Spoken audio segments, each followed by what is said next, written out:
Hi, good morning, everybody, and welcome to the Florida HIE Services webinar on the Encounter Notification Service, or ENS.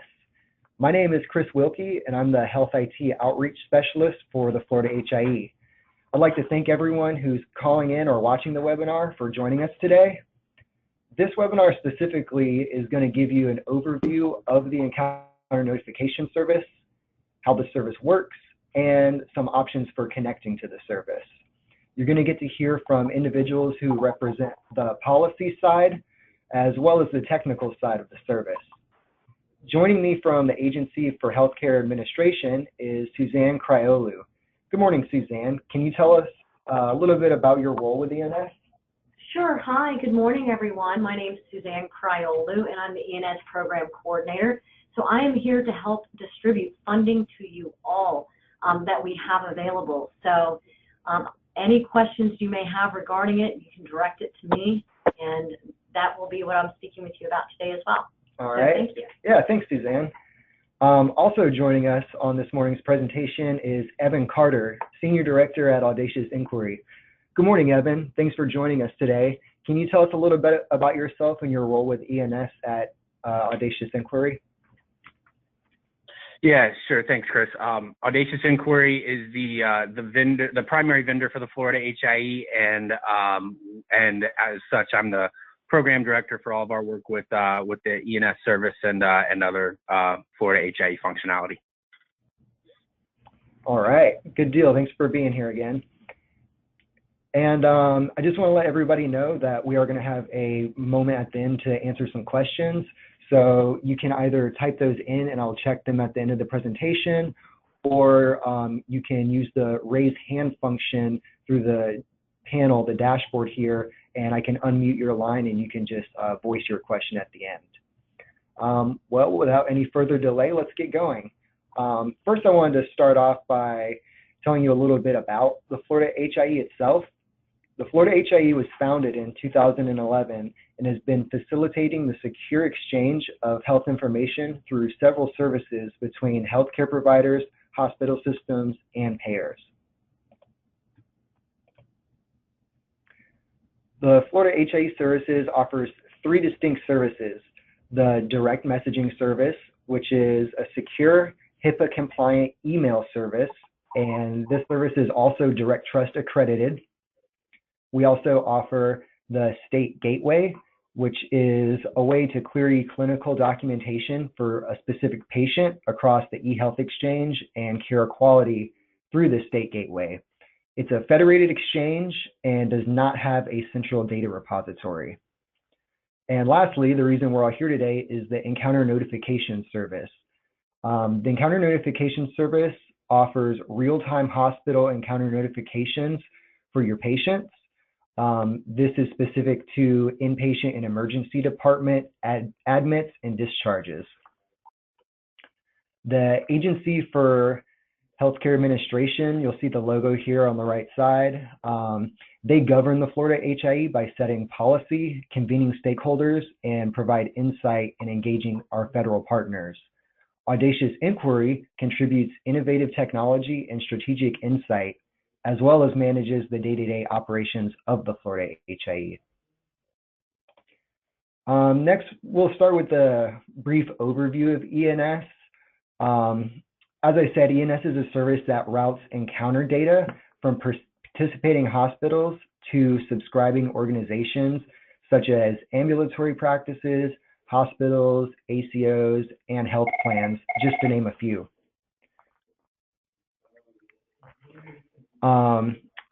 Our hospital data sources, we have around 215 connected hospitals currently, and these cover 95% of acute care hospital beds in the state of Florida.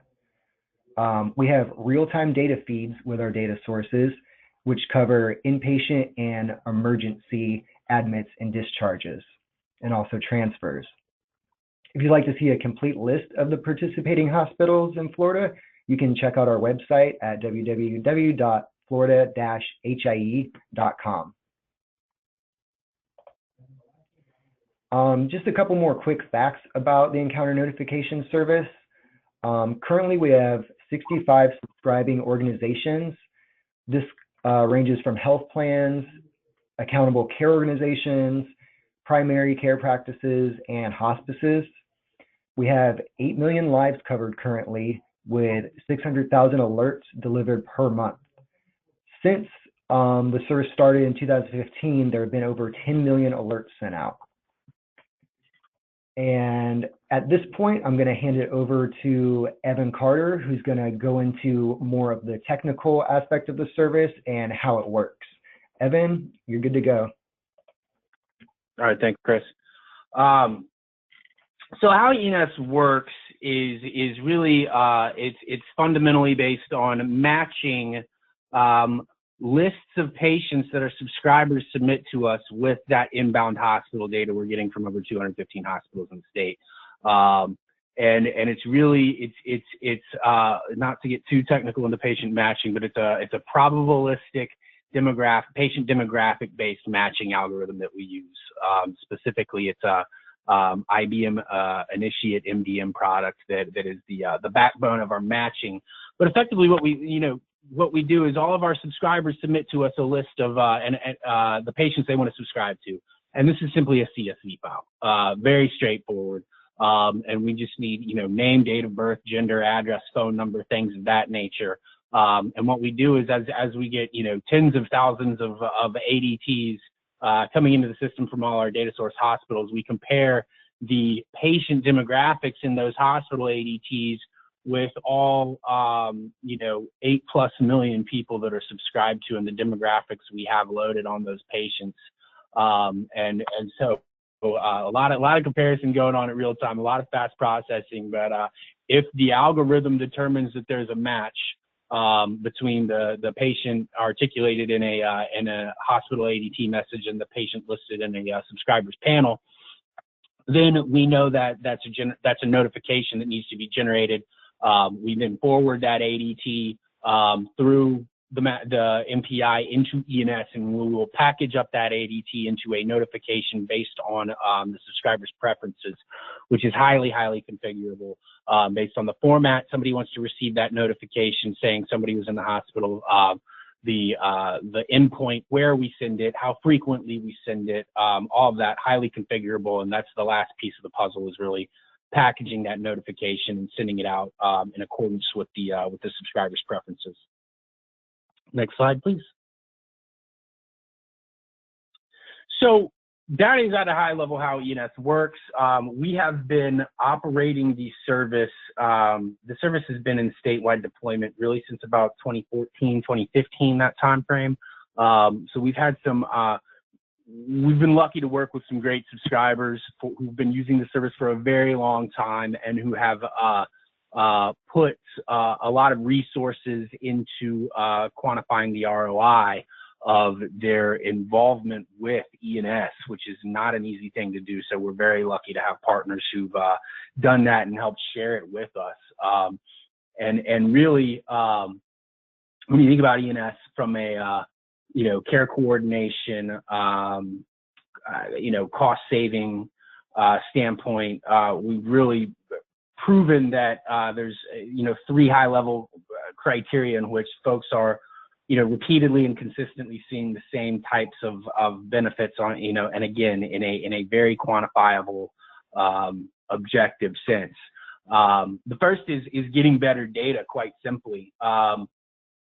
If you and what I mean by that is really, if you think you are in a closed network, if you think all of my patients are going to this one hospital because I'm in a county in which there's only one hospital, we've had an ACO that reported back within that exact same situation that thought that by just getting a direct ADT feed from the only hospital in town, so to speak, that would cover themselves. And frankly, once they compared that data to claims data, and once they started subscribing to ENS, they realized that 35% of their total ER utilization was occurring outside of that hospital with which they had a direct feed. So I think a lot of folks probably realize this at a conceptual level, but your patients are always going further and in different places than you could possibly expect them to.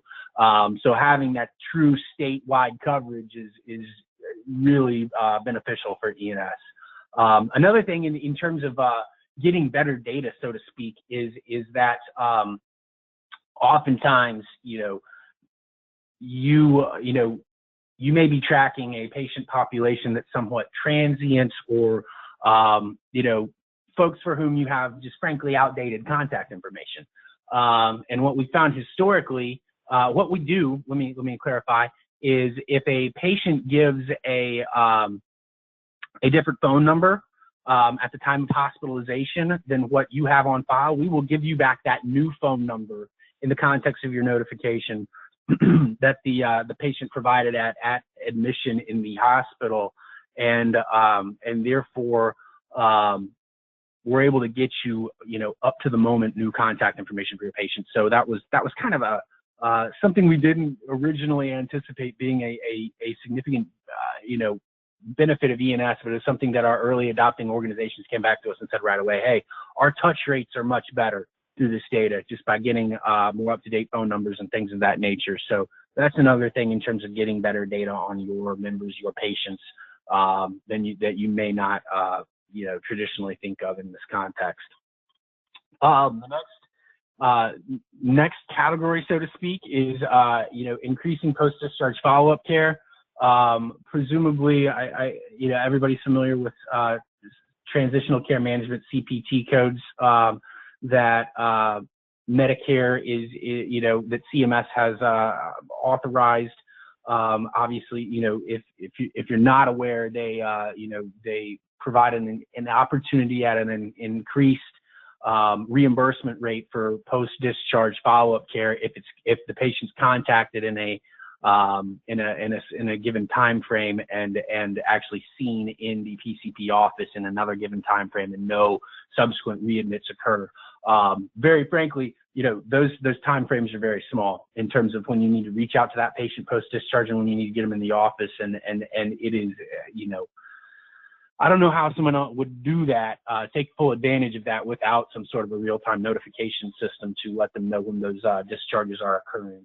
And the numbers here kind of back that up, that it becomes significantly more feasible. One participating ACO had over 73,000 transitional care management eligible discharges during that study period, and they were able to leverage ENS to get 69% of those 50,000 of those patients in for a follow-up visit within the TCM required 1 to 2 week time frame. So to get 69% of your patient population, especially on the side, sides of that magnitude, to be TCM eligible is likely a lot greater than folks are experiencing without ENS.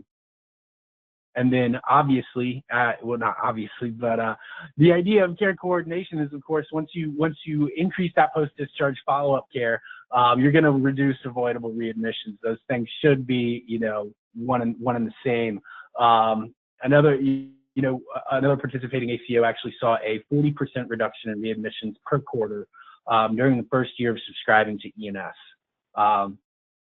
So if you are in any sort of an at-risk relationship with any cohort of your patient population, that should be making bells and sirens go off for you. This is a tremendous opportunity to bulk up on cost savings associated with readmissions. Next slide, please. So now let's get into what is actually in the notification, and this the screenshot over here on the left hand side of is very much just a human. This is just a mock-up of a representative sample of a notification, but this isn't even really the format it comes in as part of a real subscription, but it just kind of gives you the high level detail on some of the data that's in the notification. Of course, as I said, you're going to get the demographics, up-to-date demographics on the patient who's the subject of the notification. You're going to find out, you're going to know where this occurred, whether it's inpatient or emergency department, admit, discharge, what the timestamp was, what the hospital MRN is for that patient, discharge diagnosis, discharge disposition. We actually have a good bit more information that we put into the notifications in Florida than what's articulated here, and I think there's a separate slide where we'll get to that. But if you get, if we are able to send out these slides after this meeting, and you can click on, once you get these slides, you can actually click on those sample CSV and sample HL7 notifications and open those up and see. Those are our two predominant notification formats, and those are you know, some good representative samples of what they look like. But again, you know, in terms of basic alert data elements, you've got the ADT data from the hospitals, and you also have subscriber panel custom fields. And what I mean by that is when you, a subscriber, submits a list of your patients, as I mentioned previously, you want to provide demographic data on all those patients for the sake of matching. But we also allow you to provide custom fields, and those custom fields can be quite literally anything that would be helpful for you to see in the context of the notifications you receive. It's effectively things that we will, you know, parrot back to you when those given patients have encounters that we're alerting you on. And things like that, you know, that can mean things like, you know, PCP name, PCP phone number, you know, put an identifier in there for the folks in your panel that are in a diabetes program or a COPD program or pregnant women, you name it, anything like that that helps you triage your patients, helps you know, gives you a head start on what that post-discharge follow-up care should be, or where to call, anything along those lines, anything that would help you see everything you need in the context of the notification without going back and forth between your EMR and your care management platform, et cetera, et cetera. Anything like that that you can provide to us, we can put it in the notification. So that's very important to call out. We also have the capability to do some other things by way of aggregation, but unfortunately, by default, we are not allowed to aggregate our data source data. But we're hoping and working with some hospitals to kind of opt into allowing us to do so. And if we were to get a critical mass of our hospital data sources to allow for aggregation, we could do more in terms of utilization history, risk scoring, you know, more quantification of chronic diseases. We can integrate with other things such as PD&P data and care team information. There are a lot of other, you know, databases out there in the community that we can touch by way of ENS. It doesn't just have to be exclusive to the ADT data we're receiving from hospitals. We can touch any other publicly available, externally available, I should say, databases and incorporate that data into the notification. So the possibilities are really endless there. Next slide, please.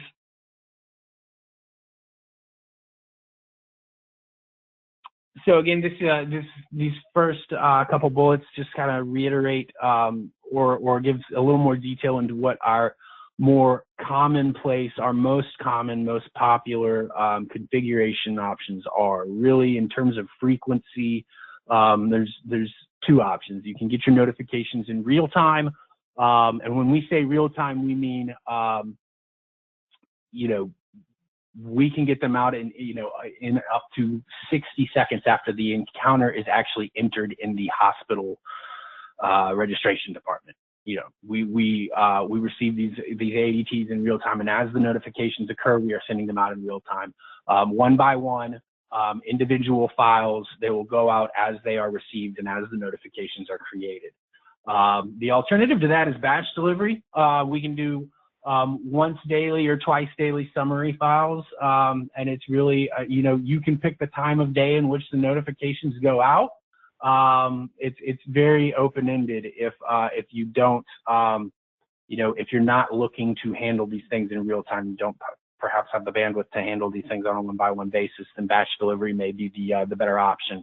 And then in terms of notification format, that second bullet, again, the two most popular ways in which we deliver notifications are raw HL7 ADTs or CSV file format.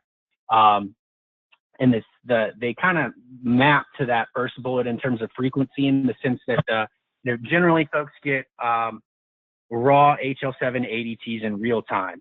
And that combination of configuration is really best if you have some other system that you want to load these notifications into.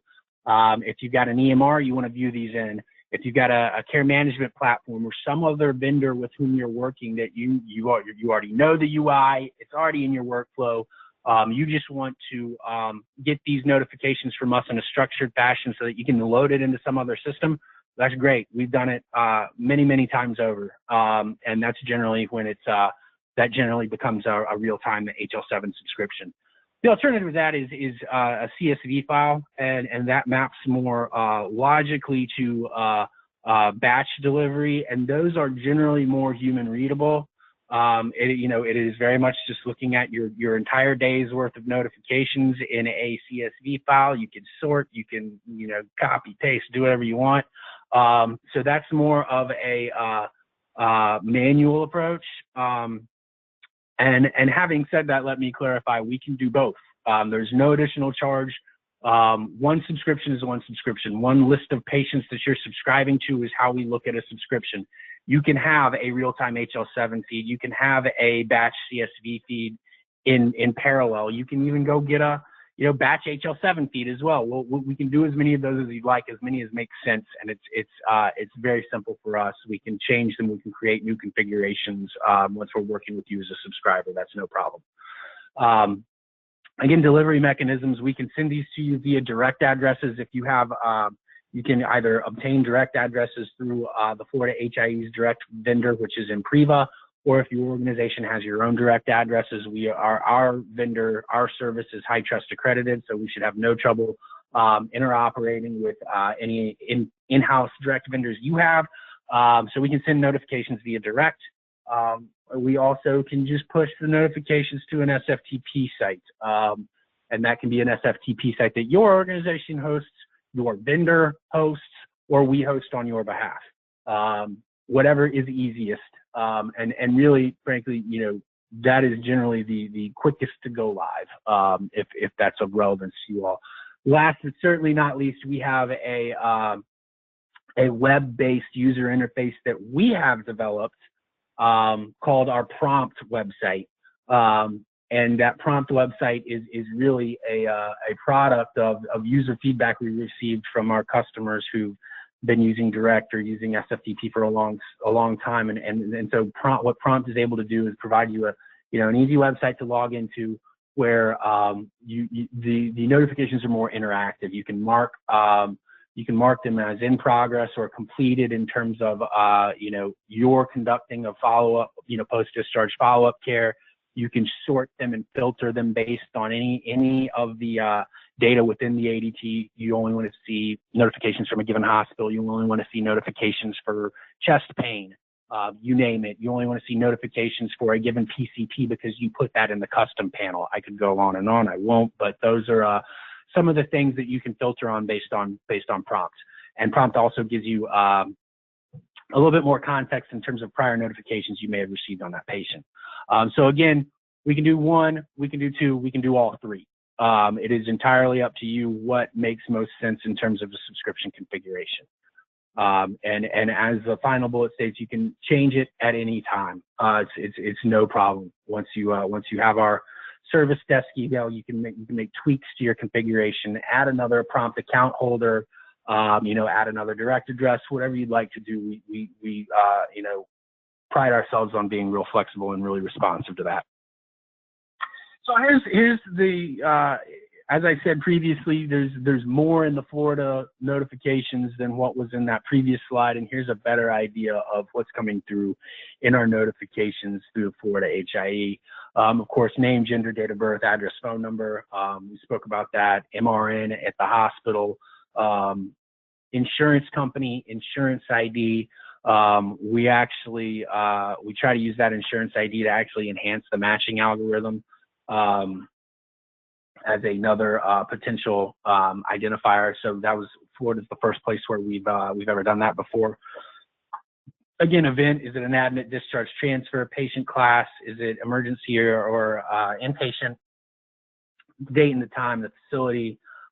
We give the episode ID, which is how you can The episode ID is a number that remains constant across the entire encounter. So if you get an admit one day and a discharge the next day, they should have the same episode ID, and that's an easy way to, link events across a given longitudinal encounter.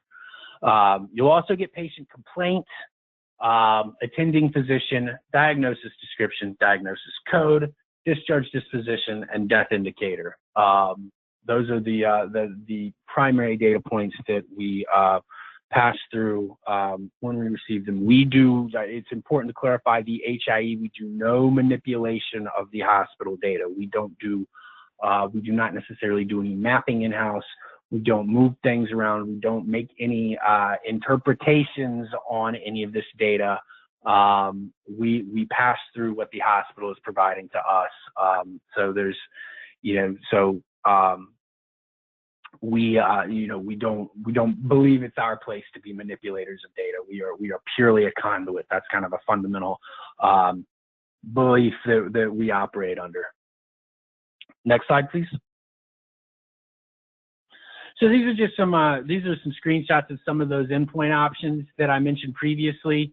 If you wanted to receive your notifications via direct messaging and you wanted to get a direct account or 2 or 3 from our vendor Impriva, if you were to obtain those accounts through the HIE, this is what they would look like, and this is what a notification would look like inside of it. Again, it's a very standard web-based, secure, HIPAA-compliant email platform, frankly, to distill it down into the most basic sense. If you're not familiar with direct messaging, but you simply have an inbox that you log into, and the notifications would come through. This is effectively what a notification would look like if you are. You would get the notification. You get an email in your direct account, and the notification would be in the attachment. So you see, you've got a test facility timestamp.csv. That's how the notifications would come across in direct. So that's just a simple screenshot of what it looks like if you're receiving notifications via direct. Next slide, please. And again, this is our SFTP site. So if you were to opt to receive your notifications via an SFTP site, and you said, hey, I don't even want to mess with my network administrators, I want you all to host it, we would set you up with a folder and some credentials and to log into on our site, which looks exactly like this. And you would simply, you log into your folder, and the notifications would be in there just as these are, and you can download them. Again, and this can be manual, or you can develop a script to log in every 15 minutes and pull down any notifications you're getting in real time and load them into a care management platform. Again, that's something a lot of folks do with their SFTP sites. But again, it's very easily operated in manual capacity as well. Next slide. And this, again, is our prompt interface that I mentioned previously. And some of the things I mentioned are manifest themselves in a pretty straightforward sense on the screenshot. So this is what prompt looks like. Your notifications populate in real time on this left-hand column. It's very much meant to look like your Outlook account, your email inbox. So notifications, the most recent notification slots in on top. All of the other ones go down by one. You'll see that they're color-coded. You'll see that they've got these circles in the top right corner, kind of a half moon, full moon, no moon, for lack of a better term, circles on the top right corner. And then you'll see these tabs that say not started, in progress, and completed. Again, that's what I meant by you can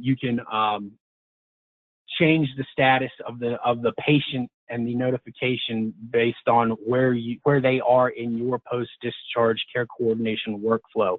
One of the things a lot of people told us when they were using ENS, and let's say they were just getting CSV files once a day, and they told us, hey, I do the care coordination, I do the post-discharge follow-up scheduling for our doctors on Monday, Wednesday, and Friday. So I get these notifications and I start calling folks, but the person who comes in on Tuesdays and Thursdays has no idea where I left off, where I am with our patient queue, where I am with scheduling these folks.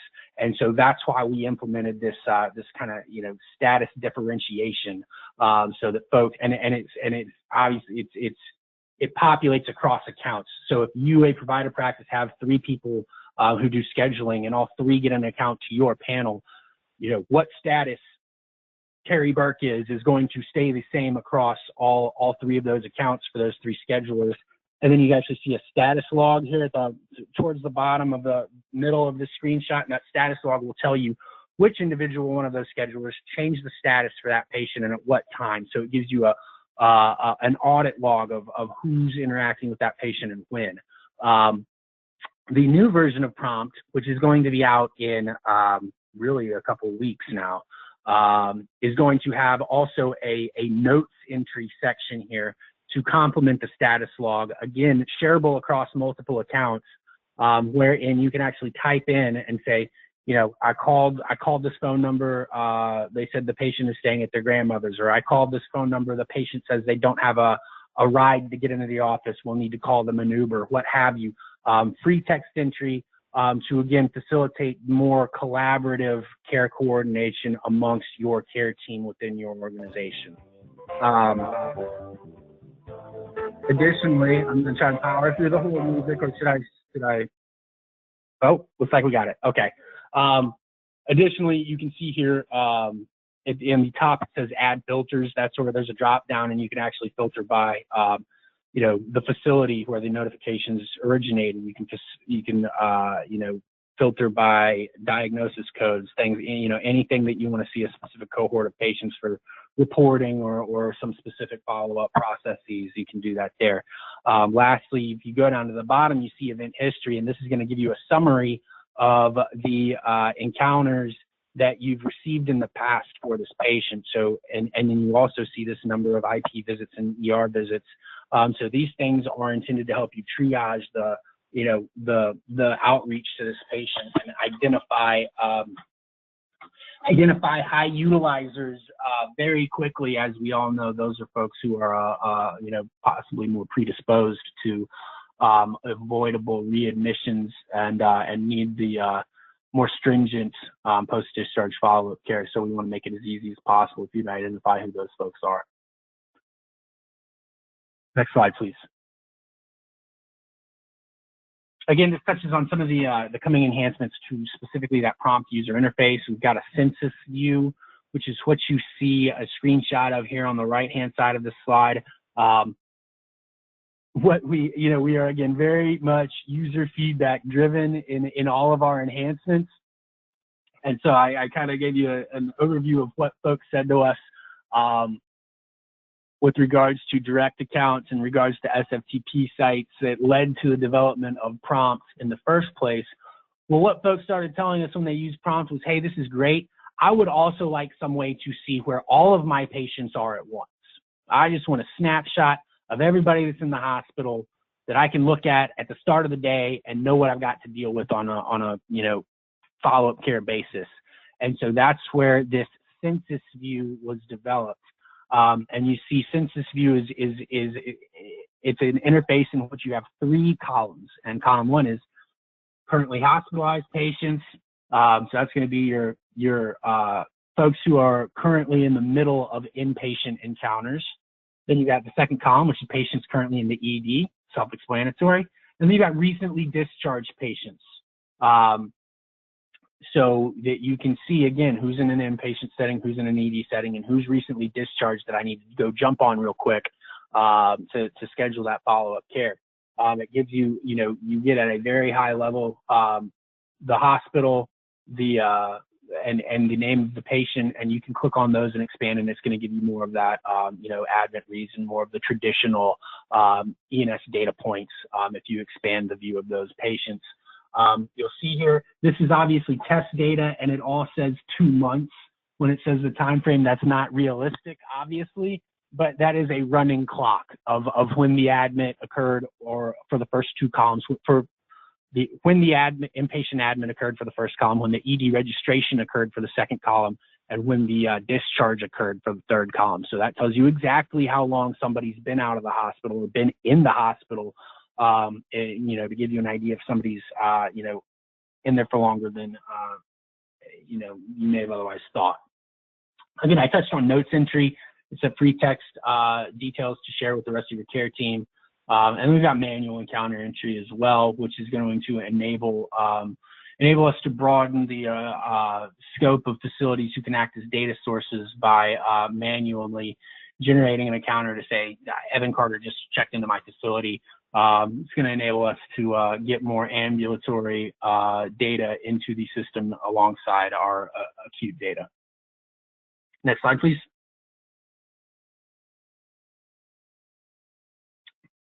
So this slide is with regards to pricing. I'll ask you to disregard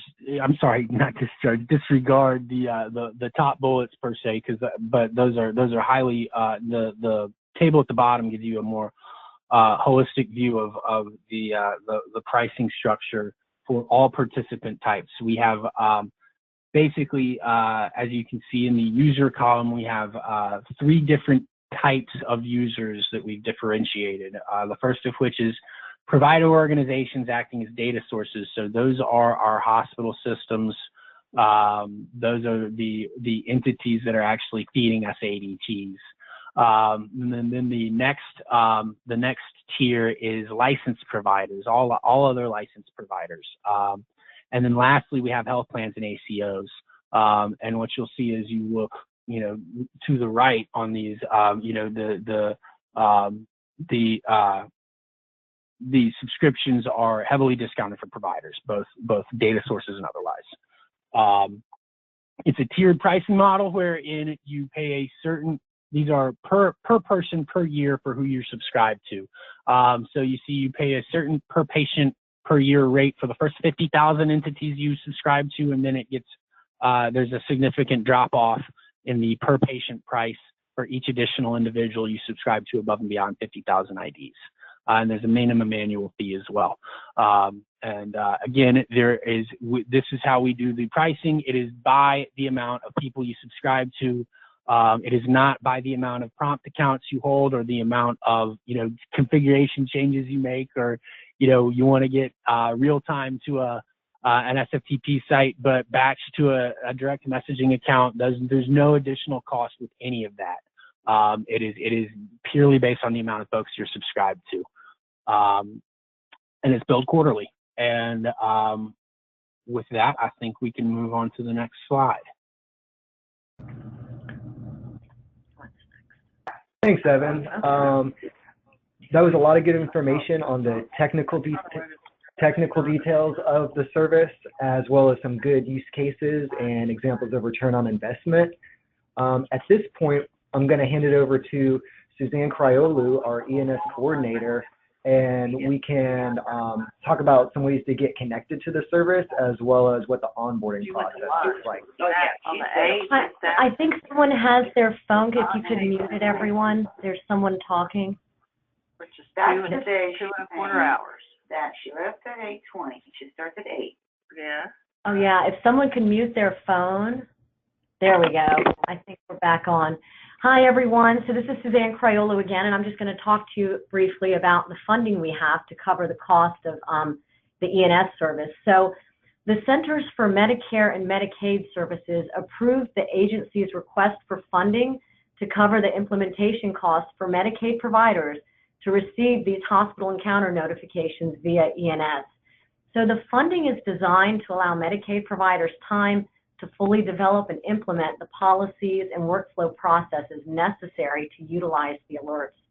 So the funding is available to Medicaid providers only, and it covers the cost to subscribe up to 250,000 patients per Medicaid provider organization for a period of 12 months. So if you're interested in utilizing the funding, send me an email. And in that email, please include the name of your organization and your organization's group Medicaid ID.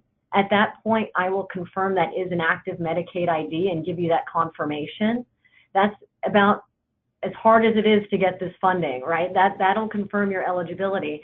Now, how do we distribute it? So once I've confirmed your eligibility, you can proceed with the onboarding process, And then as soon as you go live, I will coordinate with our vendor, Audacious Inquiry, and pay for your 1-year subscription. So at the end of that 12-month, 1-year period, your organization will then be responsible for the cost of ENS, as you saw in the previous slide.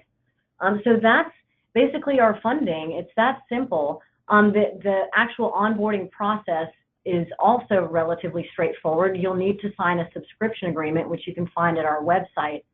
And after you sign the agreement, then you'll also fill out an onboarding checklist, which in the checklist, you'll basically give your preferences that Evan went through in the presentation, you know, your frequency, that kind of thing. And then you'll send it to the vendor, and they will set you up and establish your secure method of transferring or sending your panel, uploading the panel and sending the alerts. And then you'll go live, and that's just about as simple as it gets. So I believe my email is probably at the end of this presentation. If it's not, we'll make sure you all get a copy of it. And so one final thought, the funding is limited, and it is on a first come, first served basis. And the end of the federal fiscal year is rapidly approaching. So please don't delay if you are interested in utilizing this funding to get a free year of ENS. I'll be waiting for y'all's emails. So please don't delay. Thank you. And I think that covers it. All right. Thanks a lot, Suzanne. The contact information here is a general email, but when I send the slides out after the presentation, I'll be sure that Suzanne, Evan, and my emails are all on there. For those of you who have sent in a question about getting a copy of the presentation, the slides will be sent out in a PDF format, and there will also be a recording of the webinar that's available for you to rewatch or listen to if you'd like. On that note, let's go ahead and field some questions. We had a couple typed in during the presentation. I'll go ahead and take this one from Ms. Smith. Does the patient have to give permission to be added to this system? Yes. Evan, do you want to handle that one? Well, honestly, so Tina, it is the organization's responsibility to get permission, and obviously you do have to have, you know, consent from your patient, but there isn't anything specific, like you don't need to have language that specifically states ENS, but you do need to have that consent. Got you. We have another question. What is a good email address to get started with the application? Suzanne, who is it? Should they contact you directly? Yeah, I mean, obviously, if you contact any one of us or even the email right there, it'll get forwarded to me. But if you want to send it directly to me, if you have a pen, I'll go ahead and say it. And I wish I didn't have such a long last name. So it's Suzanne, SUZANNE, period, and then my last name, KIRAYOGLU at aka.myflorida.com. So Suzanne.Cryolu at aka.myflorida.com. Great. And the last name again is KIRAYOGLU. All right. Let's see. We've got a few more questions here. Does the ENS service cover Baker Act facilities? No, I don't think we're covering them at this moment. Yeah, at this point, we are not covering Baker Act facilities. However, we are always looking into expanding coverage in the future, so we'll have to see about that. And I assume you mean, like, are you getting data from Baker Act facilities? Is that correct? Like, oh, yay, we found out that one of our patients was admitted.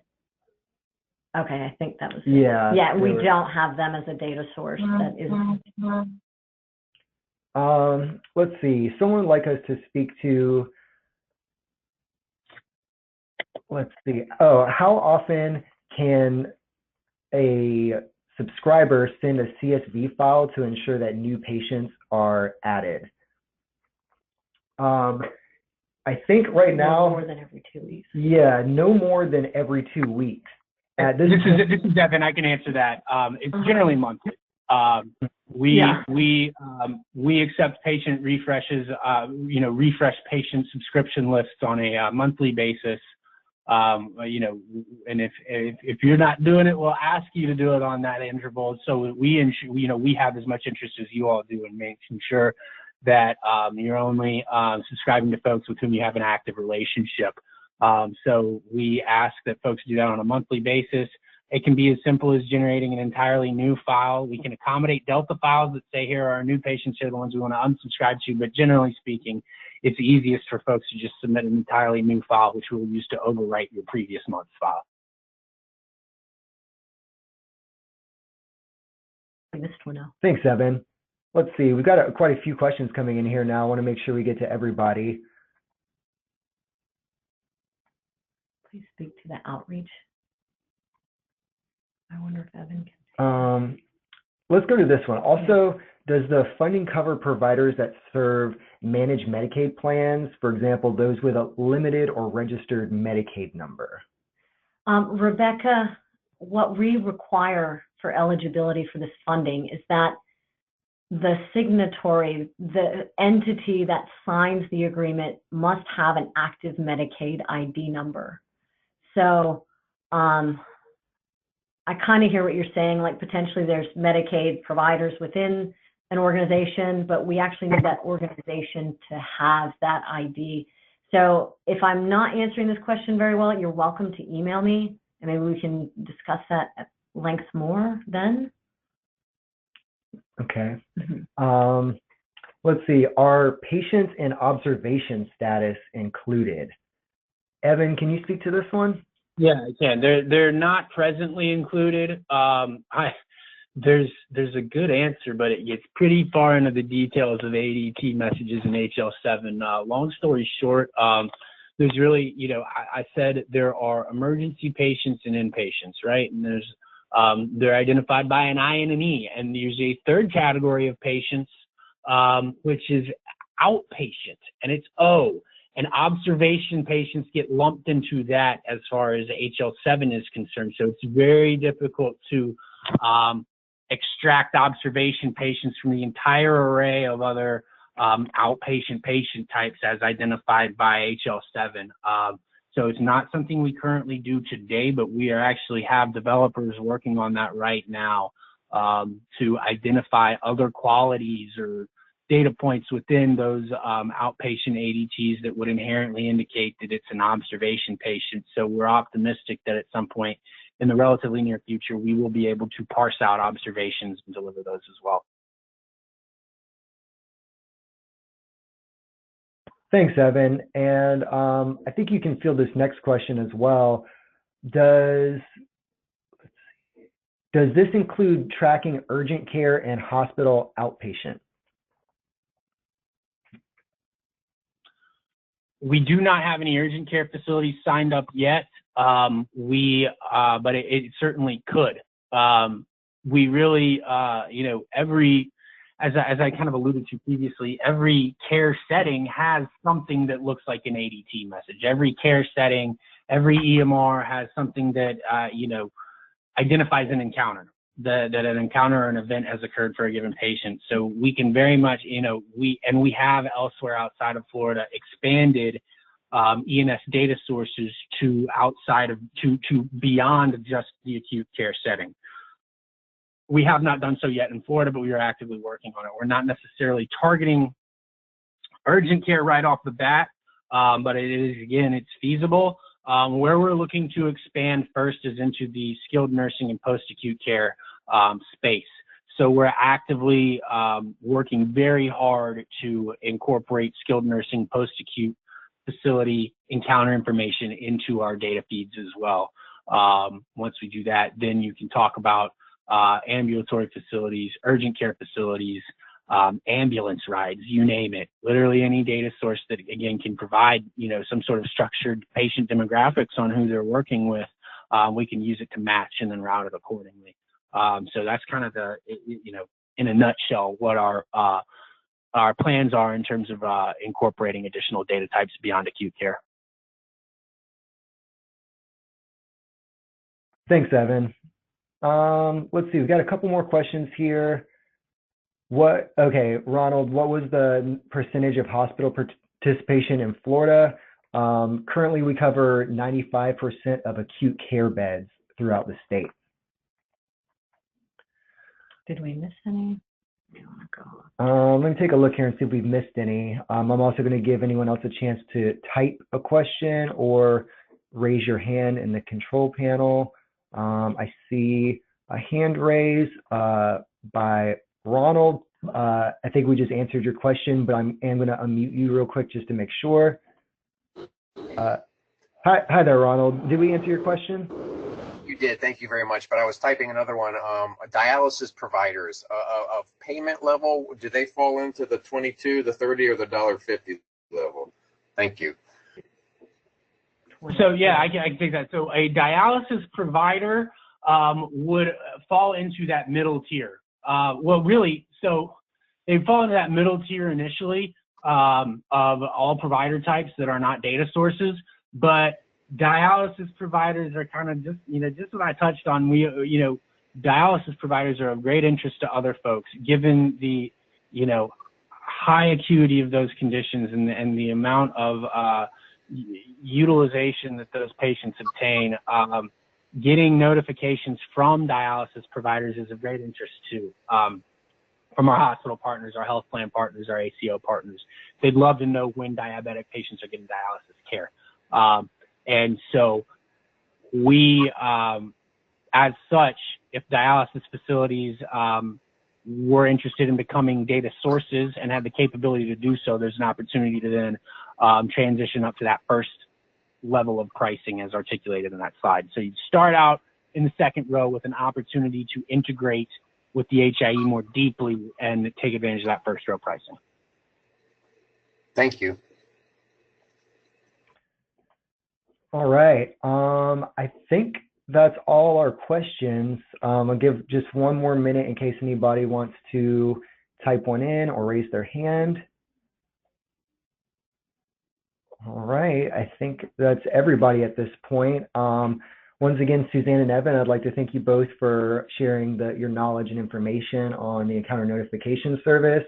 Thank you to everyone out there who was listening and watching today.